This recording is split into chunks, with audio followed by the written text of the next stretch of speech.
আপনি কি জানেন 2025 সালের ভোটার তালিকা সংশোধনের প্রক্রিয়া এসআইআরে বহু মানুষের নাম কেটে যাচ্ছে, ভোটার তালিকা থেকে নাম বাদ পড়ে যাচ্ছে। নমস্কার, আমি অ্যাডভোকেট কুমার, ল সিম্পলিফাইড চ্যানেলে আপনাকে স্বাগত জানাই।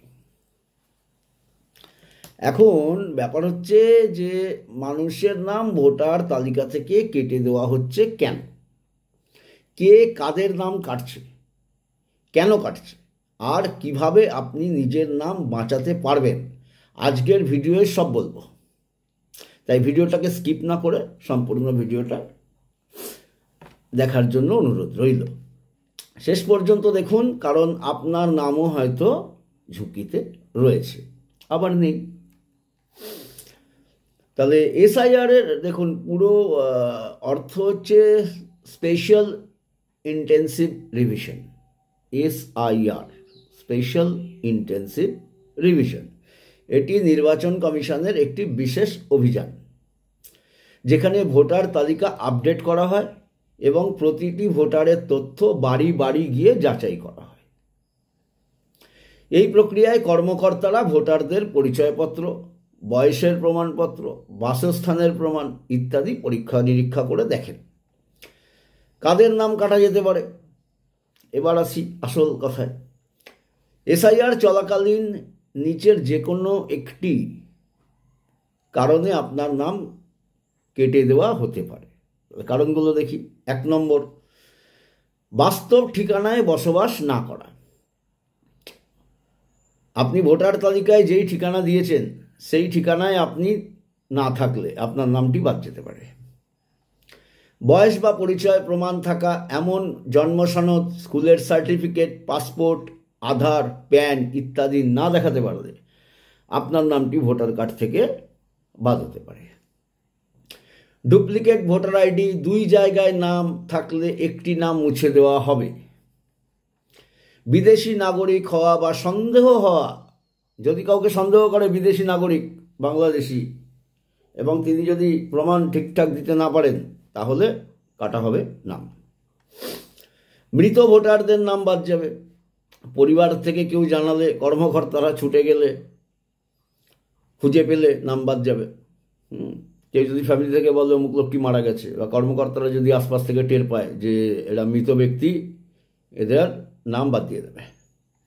বহুকাল ধরেই এইসব অনিয়ম, এইসব দিয়ে চুরি করে পশ্চিমবঙ্গের রাজ্য সরকার ক্ষমতা দখল করছে।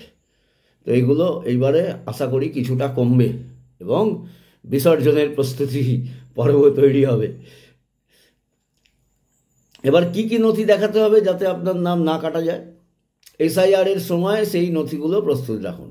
আধার কার্ড, ভোটার কার্ড, জন্ম তারিখের প্রমাণ, জন্ম সনদ, না থাকলে স্কুল সার্টিফিকেট, পাশাপাশি পাসপোর্টও যদি থাকে সেটা একটা বড় প্রুফ, বাসস্থানের প্রমাণ, রেশন কার্ড, বিদ্যুৎ বিল, ভাড়ার চুক্তি, যদি প্রযোজ্য হয় জাতিগত সনদ বা জমির দলিল। যদি আপনাকে সন্দেহ হয় যে আপনি মুসলমান, রোহিঙ্গা, আপনি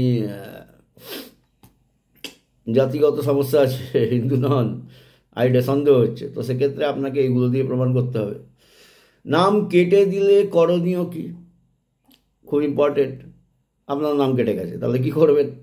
যদি ভুলবশত আপনার নাম কেটে দেওয়া হয়, তৎক্ষণাৎ ফর্ম 6 পূরণ করুন। পুনরায় ভোটার তালিকায় নাম অন্তর্ভুক্তি আবেদন করুন। স্থানীয় বিএলও অফিসার বা নির্বাচন অফিসে যোগাযোগ করুন। অনলাইনে এনভিএসপি বা ভোটার হেল্পলাইন অ্যাপ ব্যবহার করে আবেদন জমা দিন।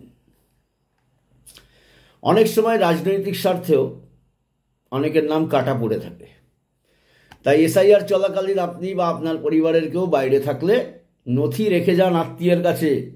আপনি বাইরে হয়তো কাজের ক্ষেত্রে গেছেন, কিন্তু আপনার নথিপত্র যেন আপনার কেউ দেখাতে পারে, রিলেটিভ, যিনি ওই অ্যাড্রেসে থাকেন। আপনার নাম একবার মুছে গেলে নির্বাচনে ভোট দিতে পারবেন না এবং প্রমাণ করাও সময় সাপেক্ষ হয়ে যাবে, ফলে এই ইলেকশনে আপনি ভোট দিতে পারবেন না। বন্ধুরা, এই ছিল 2025-এর এসআইআর এ কাদের নাম কাটা যাচ্ছে, কেন কাটা যাচ্ছে, কিভাবে বাঁচবেন তার সম্পূর্ণ তথ্য।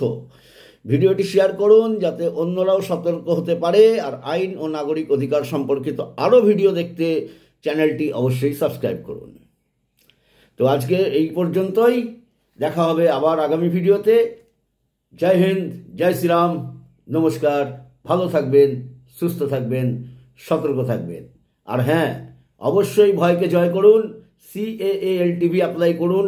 বেআইনিভাবে ভারতবর্ষে থাকার চেষ্টা করবেন না, তাহলে কিন্তু প্রচুর প্রচুর সমস্যা কিন্তু আপনার জন্য ওয়েট করছে।